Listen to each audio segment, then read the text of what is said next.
Hi, Sassies. How are you? How art thou? How's life? How are you mentally, physically, emotionally? How's work? How's fam? How is everything, chat? All right. So I'm here.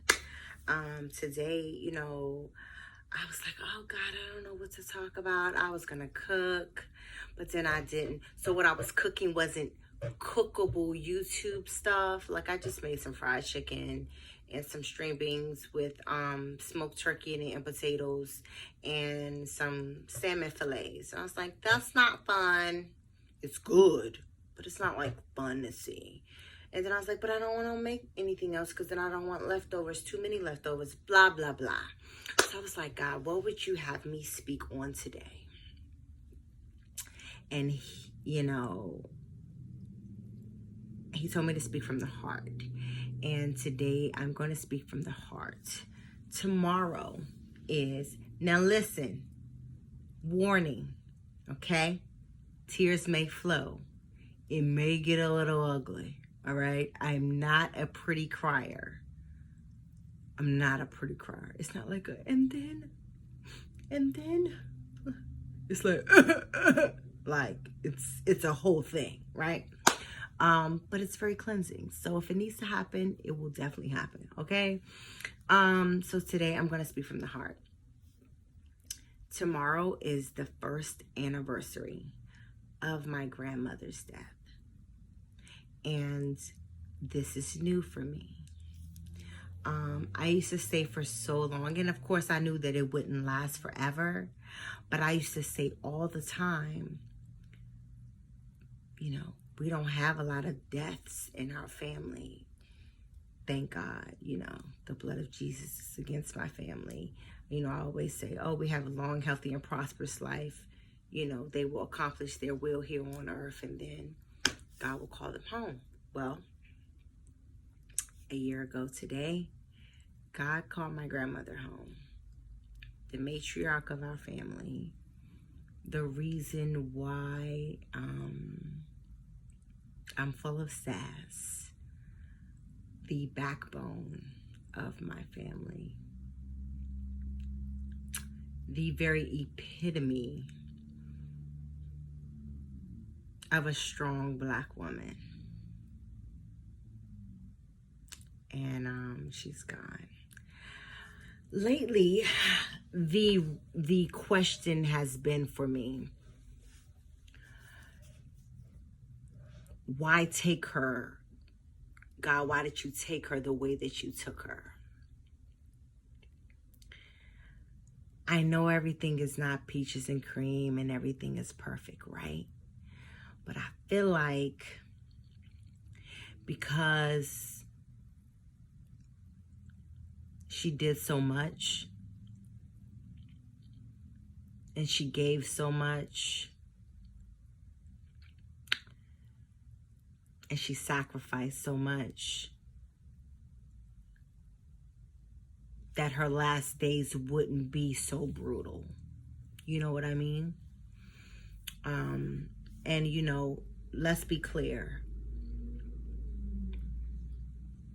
I think it's okay to question God. But even in that,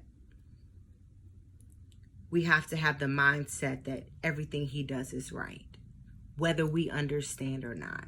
And that's where I am with it, but it is still a question. A few years ago, my grandmother was diagnosed with dementia. And I used to always make this joke, not joke, but like a funny. My grandmother was never a typical grandmother. Baby, you want to come here? I baked cookies. Come here, give me a kiss. I love you so much. Squeeze your cheeks. That's my grandmother. All right. She was sassy. She had a smart mouth. She had a smart mouth. But she was amazing in her own right. She raised her 3 siblings as a teenager. Her mom died when she was young. She raised her siblings as a teenager. put herself, went back to school, graduated at the top of her class, got a job in the government, climbed her way to the very top, and retired. She traveled. She took care of me and my brother, and my cousins, and whoever needed help, she was there. Her sisters and brothers, her children, her grandchildren, her great-grandchildren. She was amazing.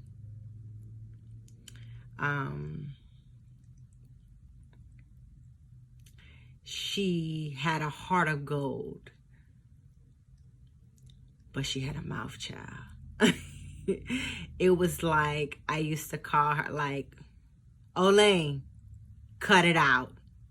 Olene, we finna go in here. Be on your best behavior, okay? Because I'm not even doing this with you. Like, that was how we did our thing, right? Had a heart of gold, will help anyone, but she's gonna fuss you out. She's gonna fuss you out. She's gonna go back and forth.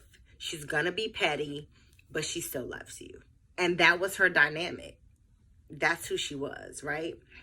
I think sometimes it used to bother me that she wasn't the typical grandmother, but now that she's gone, I value just the essence and the authenticity of her.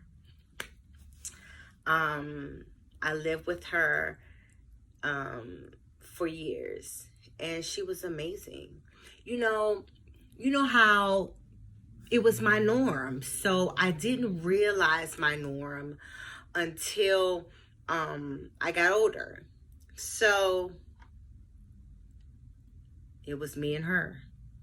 We were in the hair salons together. We were in the nail shops together. Like, I'm straight getting my press and curls every 2 weeks by Miss Fanny down to the local Georgia Avenue. Every 2 weeks, getting my nails done. We down to the local Morton's, Montgomery Ward's for new outfits and clothes. She used to say, get whatever you want, but you only have 10 minutes and you better hurry up. Right? Looking back, I was a little spoiled. I wasn't spoiled. I have to stop saying that. I was well loved. That was the way. That was a form of being well loved. And it was just amazing just to look back and see. Every year, every summer, she would get all of the kids of the family, and I mean all of them. Me, my brother, my cousins friends in the church, and she would take us on vacation. We've been to Cancun. We've been to Disney World like 4 times. We've been to beaches and amusement parks, and it's what the person who she was, she created this amazing dynamic for us, where for me, I just think that it should come automatically because that's what I knew. Her house was the headquarters for all things holiday.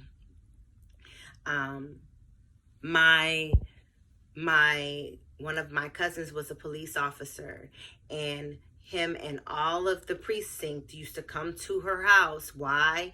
Because she was famous for her sweet potato pies and her macaroni and cheese. She used to put them, stack them. She used to make them 30 to 40 of them every holiday and stack them in the window. And people will come by, grab, and go, or come by, cut, talk, and grab another one. During the holidays, Christmas, even if you weren't immediate family, you never came in there, you never left empty-handed. She used to have 3 bags. She had a bag for the males, she had a bag for the women, and she had envelopes for the kids that were the envelopes that you could put money in. And let's say I came to a dinner and I had 3 of my friends come. They were like, reach in this bag and get a gift. Or, oh, here you go, take this. Oh, you got a baby? Honey, this for your baby. You never left her house empty-handed. You never left her house hungry. And if you had to stay in her house, you were welcome. She was amazing. She was a leader.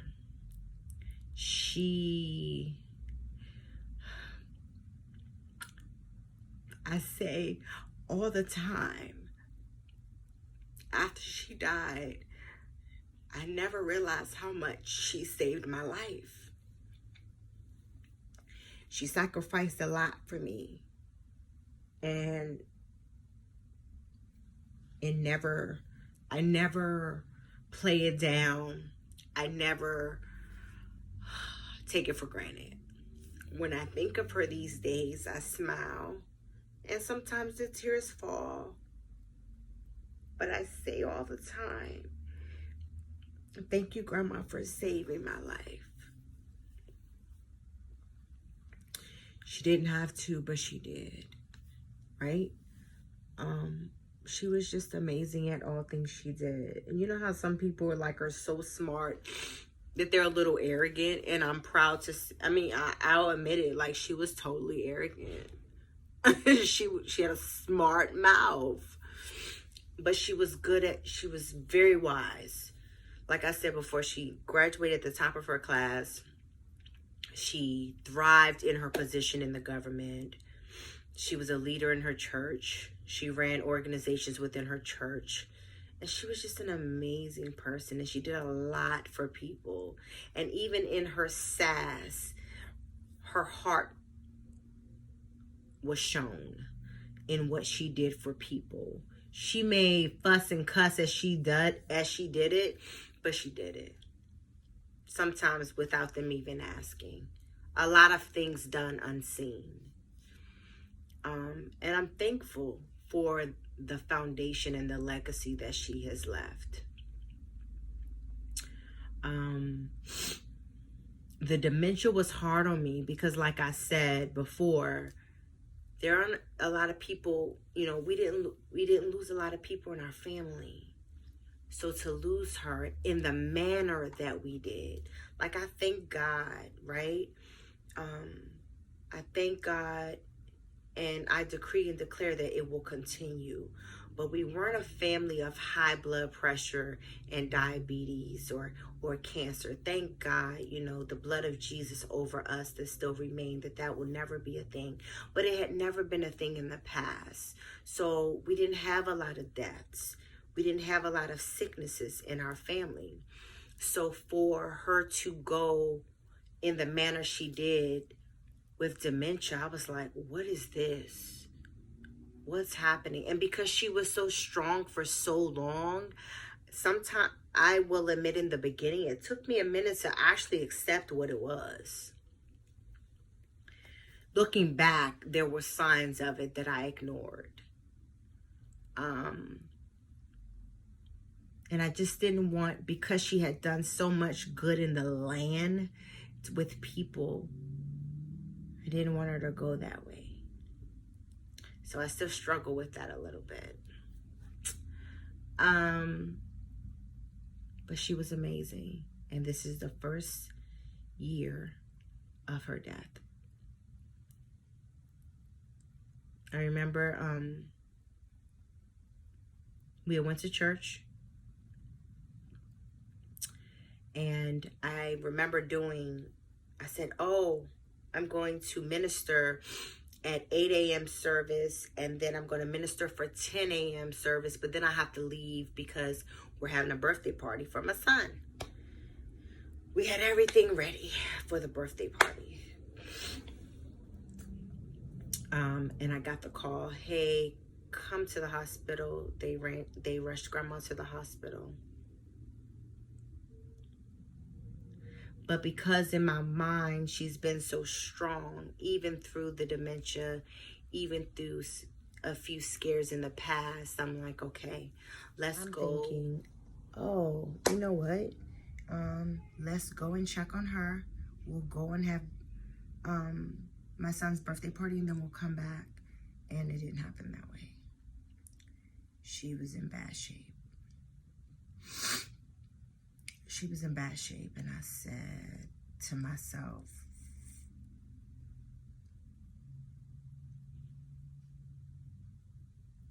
Okay, God, what we doing, right? I remember a few days before that Sunday, I used to go on my lunch break and see her because her nursing home wasn't far from me. And I would go and see her and peek in on her. And I'm going to be honest with you. They had her in her chair and they had did her hair. They even did her nails and she was propped up, but she wasn't talking. And she was looking out the window. And I don't know if she felt me or not. I gave her a kiss. I talked to her. I sung a song to her. And then I left. But I remember saying to God that day, God, I know she's in there and I don't want her to suffer. And then we had Sunday. So it didn't take long. Monday she was gone. Rough. Because I felt like this is the woman who has given me the foundation, the perspective, the perception of what a woman is, what it is to be a Black woman, what it is to be a successful woman in your field, what it is to be a homeowner, what it is to support your family, what it is to be a boss. And she's gone.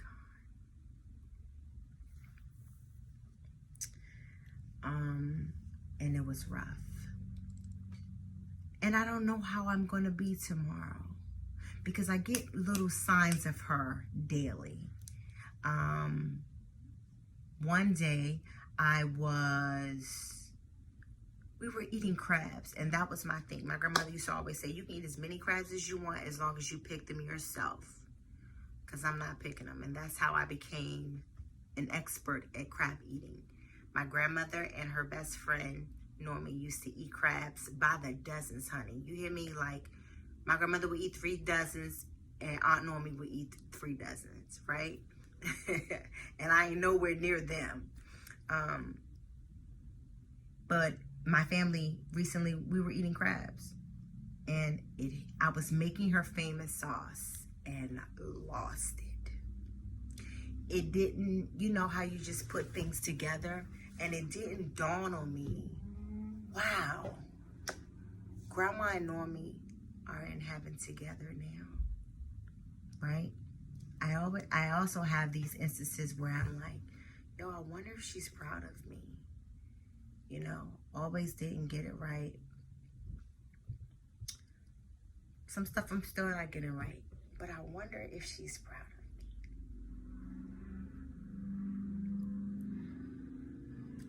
It's really important to me that I carry her legacy. I'm a good steward over the legacy that she's left, right? Family's really big for me, and and I know it's because of her.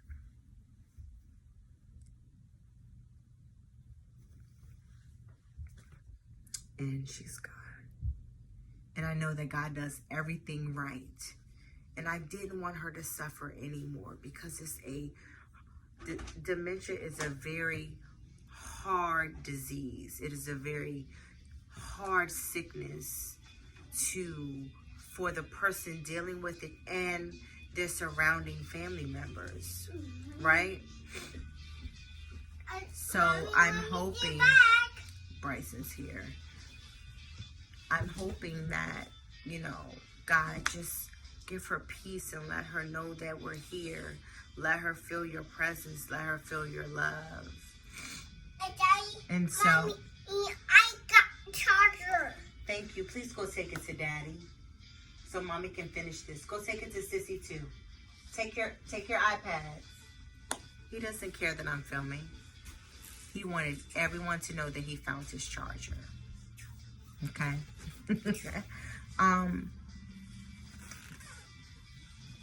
But I just wish that she didn't have to go that way. But everything God does, he does right. And so That's what I stand on when I have those doubts, right? And it's her anniversary of her death. I don't know how I'm going to feel, but whatever I feel, I will let it out.